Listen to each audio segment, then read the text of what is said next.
How to stay human in a digitally only world, how to choose adventure versus comfort, how to transform your career and always be on the edge of socially important topics. I have a very special person who has always managed to combine these things. Apart from having a great corporate career, amazing roles in marketing, education and learning, moving to a huge expertise in design thinking and driving innovation culture within organizations, she has a beautiful story of being a long-time expert in Nigeria, a woman who inspires and empowers by raising such important topics as diversity and inclusion, women leadership, a fabulous, authentic, and just absolutely lovely Georgia Watson on B2B Marketing Now show today.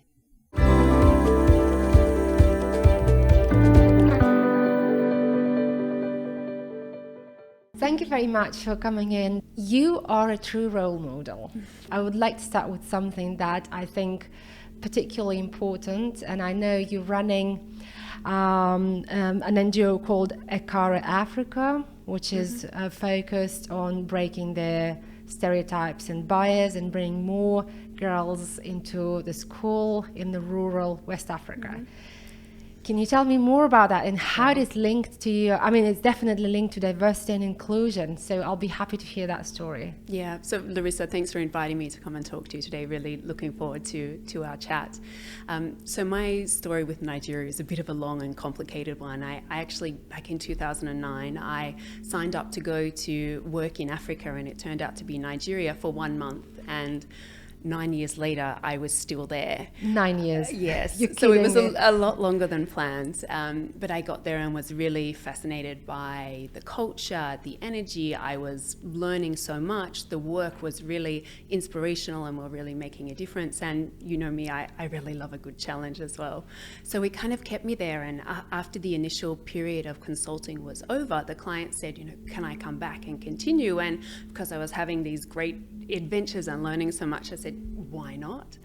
And so I went back and continued to work there.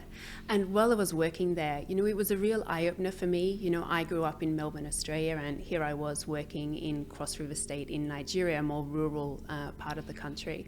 So they were really worlds apart. And, you know, there's extreme poverty in Nigeria, despite being one of the wealthiest nations in Africa. But what really struck me was this energy that people had, the joy people had, and the total understanding of the value of education. But of course, it's not accessible for everybody. Actually, around the world now, there's over 132 million girls who are currently out of school. So when we look at gender parity in education, it's about 66% in favor of male children. And this is at a primary school level.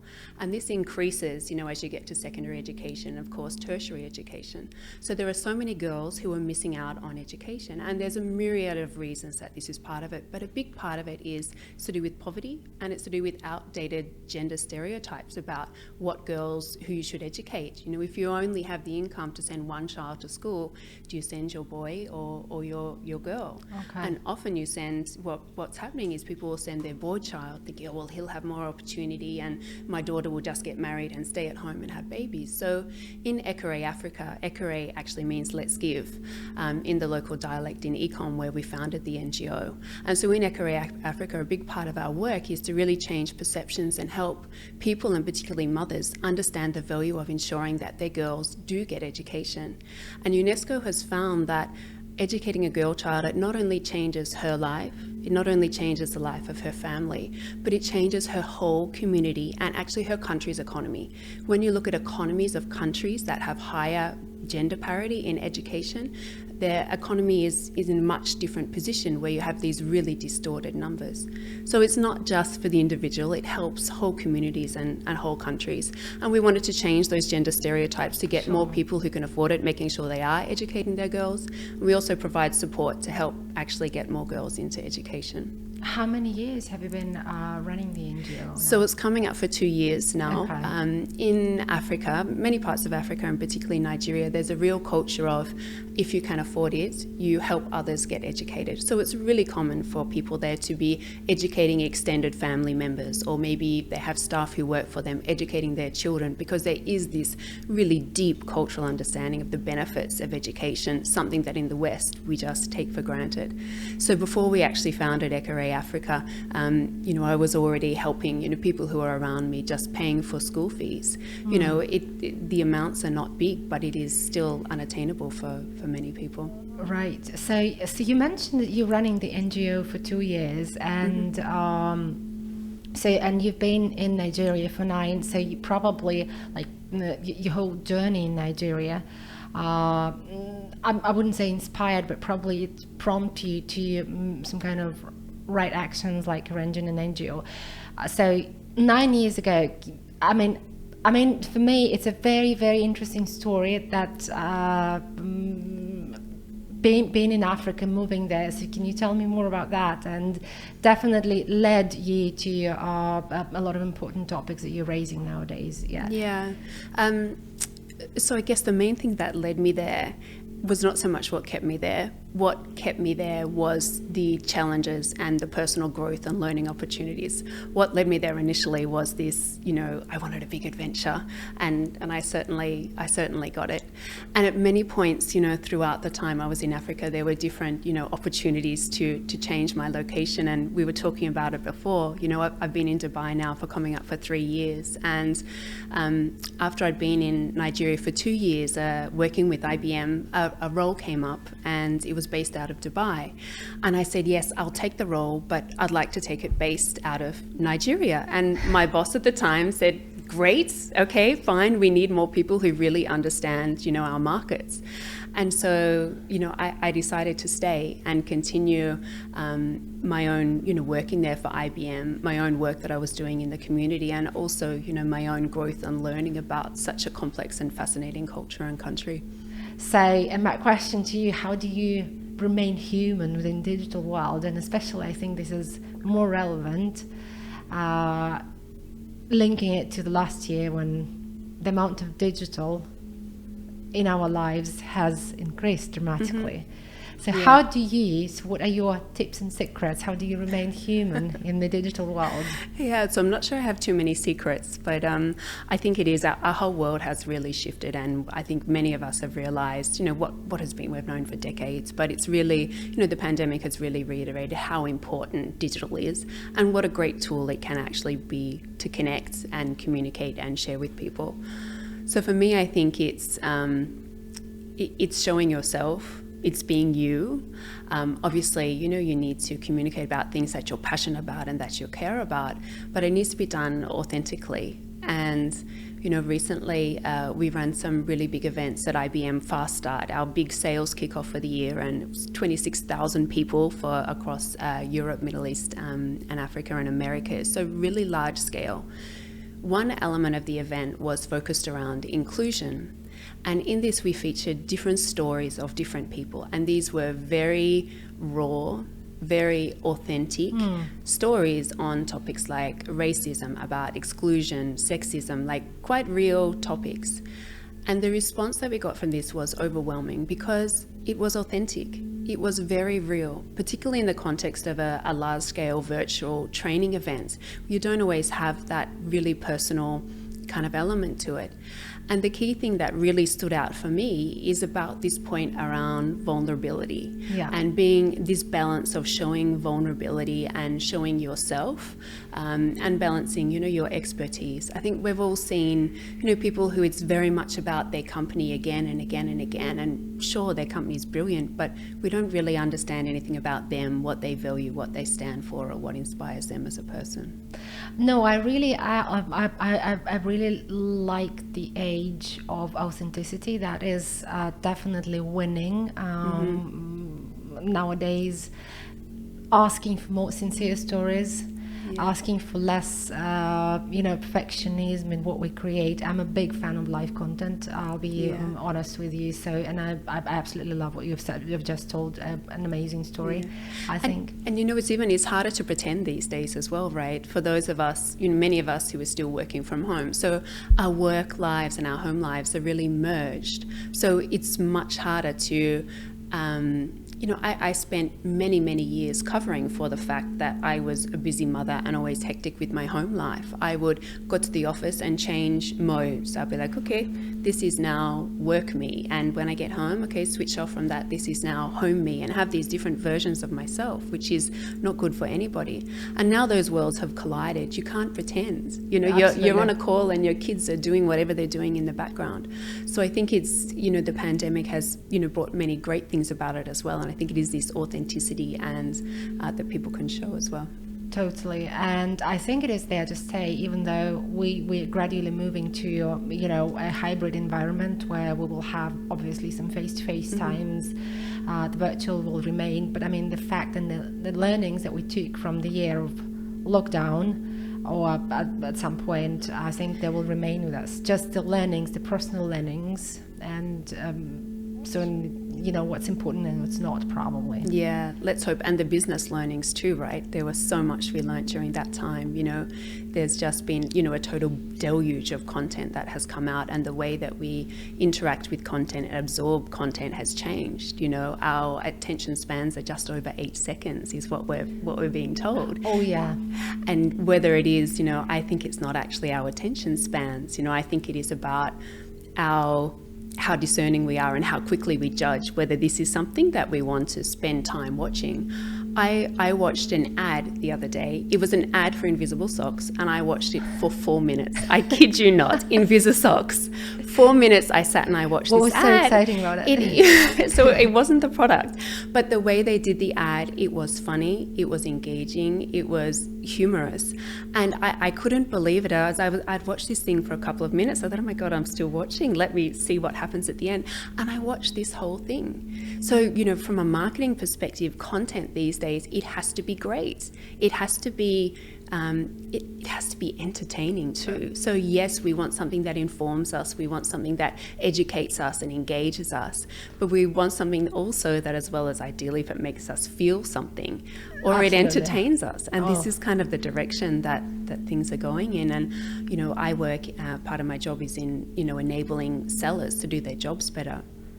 And even when we think about sellers, they really need to focus on this as well, because not only are more and more of people's work being done ahead of them actually reaching out to buy something, once they actually communicate with people, not only does it have to be engaging, it has to be personalized, and it has to provide real value too, of course. So I think you're absolutely right about the fact. I absolutely love the point about that the content that we're consuming nowadays has to make you feel something. Mm-hmm. And we just briefly touched the question of what is changing, what has already transformed and changed. What else, for example, from the perspective that started to change during pandemic? What you are delivering to your audience has to be so relevant for them, and it has to be customized for them. So I actually made some inquiries about freighting some goods, and this was yesterday, and I filled out a form and I put down what I wanted to ship, the kind of items that it was, the details, and straight away I had 3 different companies call me. Now I'll mention the first 2. So the first person who called me said, hi, we've got your form. What is it that you need? And the conversation went on. I thought, okay. Now the next one, they called me and they said, we see on your list that you're looking to move this kind of goods and you're looking to move them from here to here. And so they actually just used the data that was available to them about me, and they personalized their response. They didn't just pick up the call, they personalized then what they came up back to me with. And so I had a very different kind of feeling to that second phone call than I did the first one, who didn't even bother to use the information I provided him before coming back to me. Now, we often do this as organizations, whether you're in marketing or you're in learning. We have some data sets that we use very often, and we use the demographic information and make all kinds of judgments about the person and then communicate out to them. But there are all these other sources of information as well, and data that we have that we can bring in to try and get that full picture, to make sure we're really giving the person what they need. I was reading an article and it was talking about demographics. Traditionally when I was working in marketing, we would always look at the demographics. It's age, it's location, maybe it's buying behavior. But if you think about how different people can be. So, an example of, Prince Charles versus Ozzy Osbourne, who calls himself the Prince of Darkness, right? Demographically, they are the same. But if you wanted to sell something to them effectively, your approach and your messaging would be so different. It would be, for sure. So we have to get to this next level of personalization. And, there's many different ways to do this. But, with a huge focus, I think, needs to be around actually listening, like digging deeper into your audience, understanding them more, hearing what they have to say, and really, knowing what they want. Yeah, I was talking to someone the other day, and that was actually a great point, that we definitely not just say it, but we have to turn towards the interests of our audiences versus what we think they like. I saw a lot of stories in the past several years when a business instead grew up from a personal brand. Yeah, and I think a key point you touched on again is this authenticity. We've spoken about it already, but this is, I think, when it starts from that personal brand, as you say, that can be totally authentic, and it can then merge into something else. The other thing that I think is really value with that authenticity and branding, whether it's personal branding or corporate branding, is showing vulnerability. Now, this is much easier to do on like a personal level or even like a one-to-one level than digitally, but this is so impactful when it can be done well. And it is quite hard often for brands to get comfortable with the idea of showing perhaps an imperfection or a vulnerability. But are you familiar with, there's a show called Money Heist. Okay. And in this show, let me ask you a question. If Cameroon and Brazil were playing soccer, who do you think would win? Brazil? It's kind of like a no-brainer. We all think Brazil. Now, who would you most likely cheer for? Well, somebody who was probably sort of rather vulnerable and not really winning. Right. Then somebody who was like, really, I got this game, etc. Yeah, that's exactly it. We all want to cheer for the underdog, or we all want to cheer for the one who we feel maybe it's not perfectly slick and polished and smooth on the surface. We know that, people are people and they have cracks, and when they show them to us or we see them, we're more likely to really support them. And this can be really, really powerful as well from a brand perspective, particularly when you talk about, your messaging and your storytelling that comes with that. Yeah, I always say there's a great saying about it. A great storytelling is telling a true story well. So I think this is exactly what we're talking about. So I call it a backstage story. And how would you, for example, considering that you've got a huge expertise in corporate marketing, let's say, so how would you sort of bring it up and make it more real, like the real storytelling, real within a corporate marketing? I know it could be a challenge. Yeah, it is a challenge, and it's particularly in a corporate perspective, it's very hard to get that balance. There are a lot of brands who don't want to be seen as anything other than robust and perfect. Absolutely. So showing any kind of vulnerability, can be hard. But there are other brands, of course, who are very open to showing that more kind of real self. But I think it all comes back to how you communicate it, and the passion, as you say, the real stories are kind of different, the passion that naturally flows from that. I think through probably stories of subject matter experts, whatever, and linking it not only to their expertise but also to their personalities. Mm-hmm. Do you think podcast could become a format that would help to open up or drive that change? Yeah, I think it is a good one. Obviously, when we tell stories, the more different senses we involved, or when we experience something, the more senses that are involved, the more likely we are to remember it. So there's this thing called the forgetting curve. Have you heard of that before? No, not really, but okay. I'll be happy to hear, yes. So it's something that we talk about a lot in learning. A real challenge that we have is making people remember information. So what happens with the learning curve is, let's say you learn about something or you hear about something, Within 20 minutes, you are likely to forget 80% of that information. And a day after, it's even less. Okay. So you have to share things in a way that really sticks in people's mind. Now, this doesn't matter whether you're trying to educate someone and make them retain the key points of information, or you're marketing and you want them to, remember your product name. That has to be done in a way that people can remember it. And by involving the senses, it really helps people recall things better and remember them better. And so it can be visual and audio, but a big one is also how you feel. Yeah. There's the Maya Angelou comment, we'll always forget what people said, but we'll never forget how we made them feel. Absolutely. And coming back to my sock ad, right? I was enjoying this ad. I was happy. I was even laughing. It was so entertaining. So I remember the brand because of the way that ad made me feel. Would you buy the socks eventually? I didn't buy the socks, but I have too many already. But maybe if I did need some new socks, I'll at least have that brand name in my mind. Sure. Yeah, definitely. Yeah, no, I love what you're saying about, being emotional and actually thinking from a brand's perspective, how do you actually make people feel with whatever you're producing? Yeah. And I think, so speaking about storytelling, I think we're gradually actually moving to a very interesting aspect that I know you're a huge expert in, and particularly developing skills, learning and development skills, and I'd like so I've researched a little bit, and for example, in 2018 the World Economic Forum published 10 skills which will be more important in 2020. That was before pandemic. And so the skills were complex problem solving, critical thinking, creativity, people management, coordinating with others, emotional intelligence, judgment and decision making, service orientation, negotiation, and cognitive flexibility. So my question to you, do you think these skills are still relevant? Look, there's nothing like a global pandemic to kind of make us sit up and think, hang on, what's really important? What skills do I really need?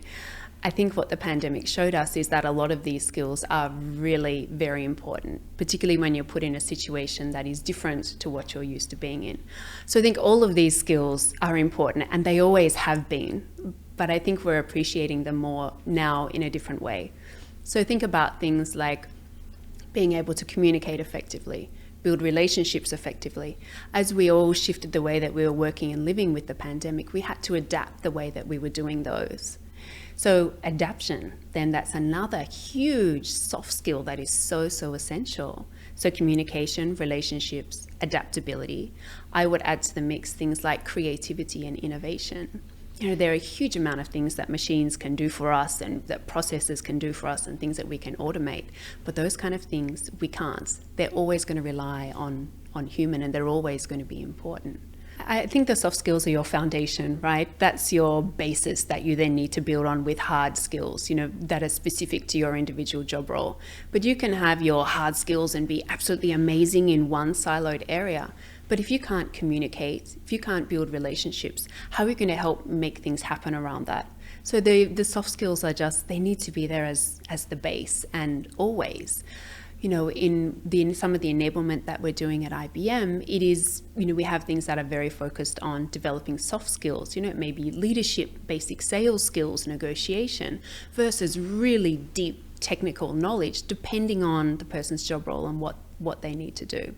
So, and a range of different things that we do in the enablement team. So some are more, traditional learning and training programs, and others are very different, looking at different tools and creating resources. And there's a whole shift actually in the way that we are teaching and training people and enabling them to do their jobs. One of my recent guests on an episode was an amazing professional and resiliency coach. And we touched two particularly important elements of resilience. And it's a beginner's mind to create innovation, obviously, and the ability to unlearn, which was so interesting to me. So hugely important, I think. There's lots of different terms around it, but I think I like to think about it in terms of curiosity.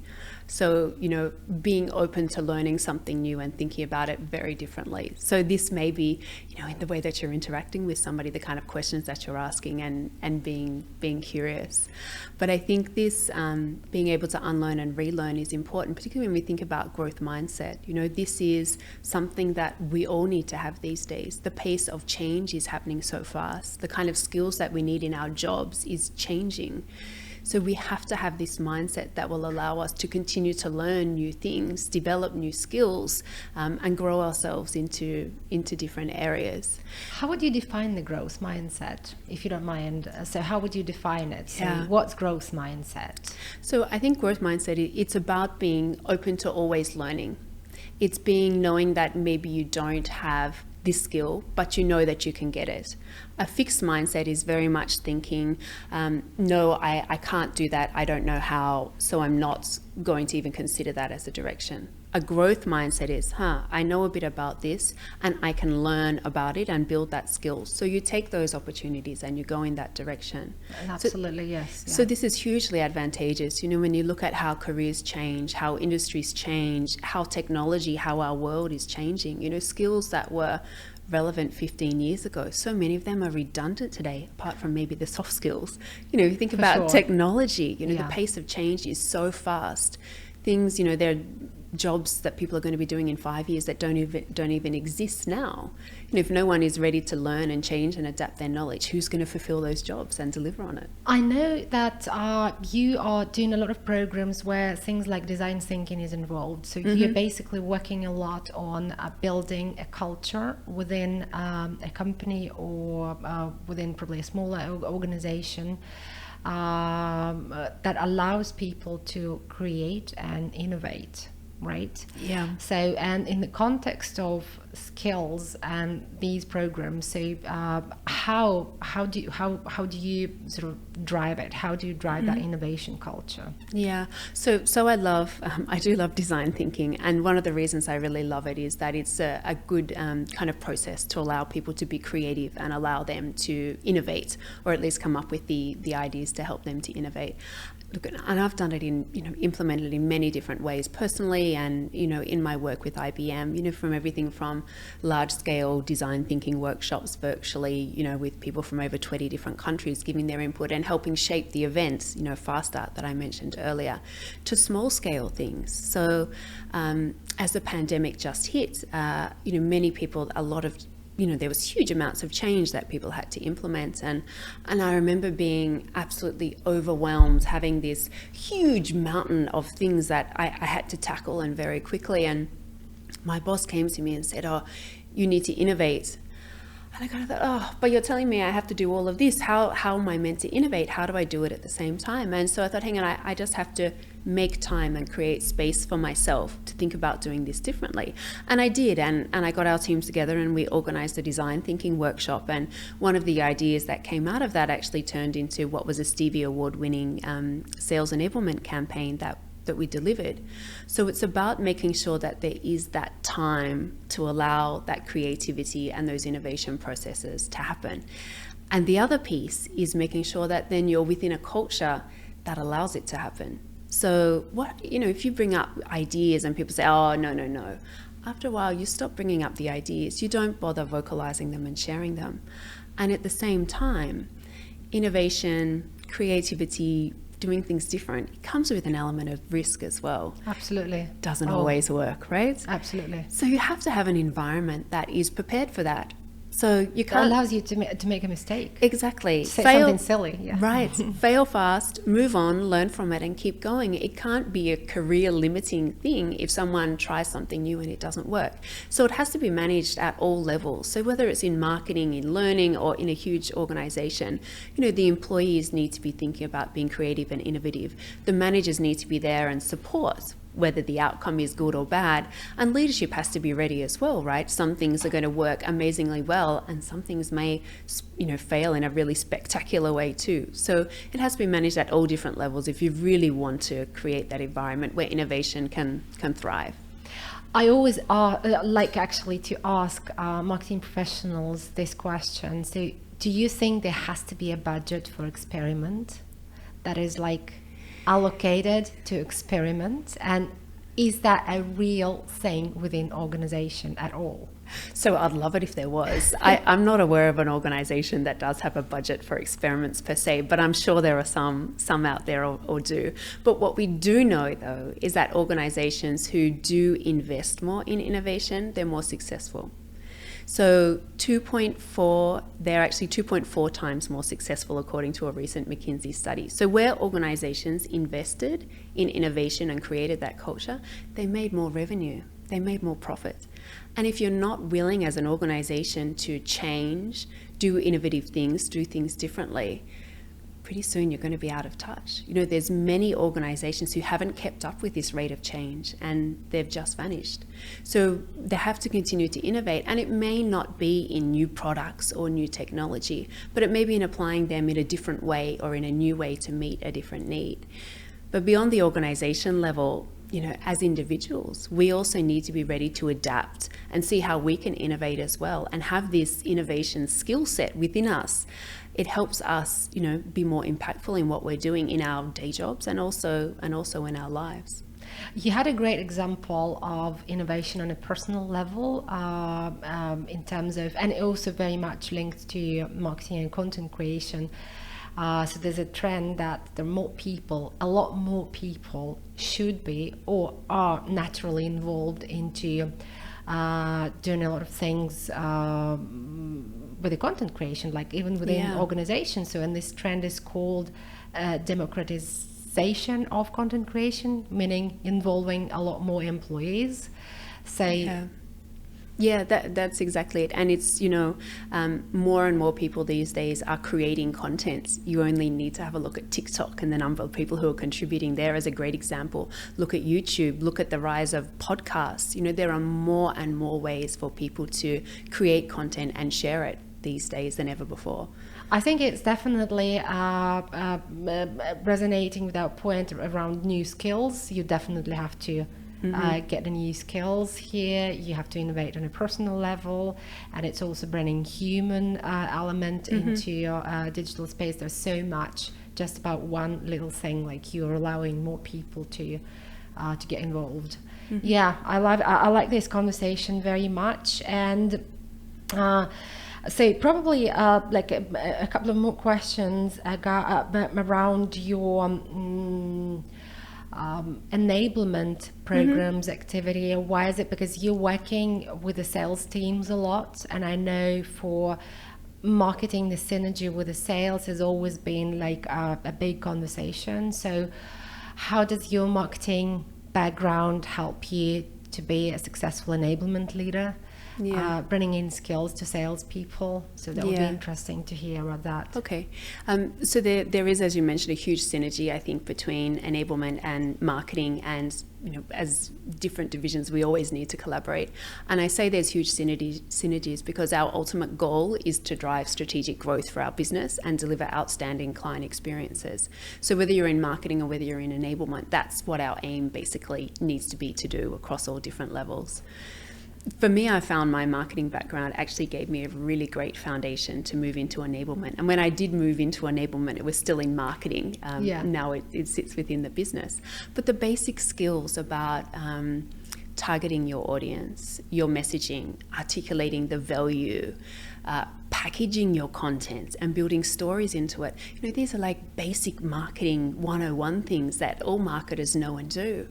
But this has to come across into education as well. People are more time poor than ever. There are more resources available to help them and support them more than ever. So why should they look at yours above all else? So you kind of have to market your learning content to make sure that you're getting people's attention and that they're really engaging with the content. There's also a big kind of shift in the way that that education is happening, and specifically in enablement. So when I first started in enablement, there was a big focus around, you know, it was communication and it was more traditional education and training, you know, as we know it. But over the many years, you know, enablement has evolved, and it's much more now about tools and resources and having them available on demand. think about London taxi drivers, right? So before they get their taxi driving license, they need to memorize 25,000 streets across London. Now, we could have our sales team memorize every single fact there is about all of our products in IBM. That would be no mean feat. Or we could give them a map and they can use that to help them navigate. Or we take it a step further and we give them the equivalent of a GPS. So all they have to do is plug it in and they have the information that they need when they need it. And I think this is the direction that more formal, even higher education needs to move into as well. So give people an ability to choose what they need at this particular time and then keep on making it available all the time for them to relearn, let's say. I love it. When we think about the learning curve, we forget things so quickly, right? If you've learned it 6 months ago, so much of it, you would have lost by the time you need to use it again. So having that on-demand accessible learning is so important. Is this what the Sales and Enablement Society that you've just launched going to leverage? Because I want you to introduce the Sales Enablement Society. So I think it's a very, very interesting project. So the Sales Enablement Society is it's a global organization, and their aim is to elevate the sales enablement profession globally. And I have just launched a new chapter in Dubai, which I'm really excited about. So anybody who is interested in learning more about enablement, sales enablement, learning and development, please, they can reach out to me on LinkedIn, drop me a message, and I can share details for how they can get involved.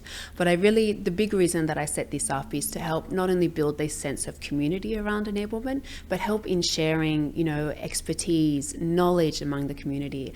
Again, just to help elevate the profession and help us all learn together. No, I think it's going to be massively valuable. Definitely with your expertise coming from IBM, and I know the amount of resources that are great there, so I think it's going to be a massive success, and my big congratulations on on the chapter here in Dubai.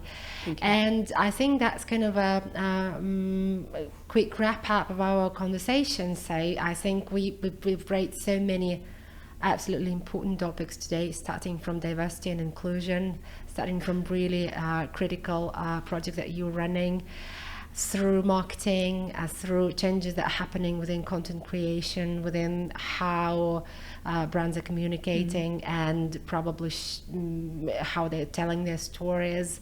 A lot of intersections with the personality, subject matter expertise, etc., etc. I think it's been an absolutely valuable conversation, and thank you very much for sharing your expertise, your experience, great funny stories. You made me feel absolutely great within this conversation, and thank you for finding time for this episode. No, my pleasure. Thank you very much for having me.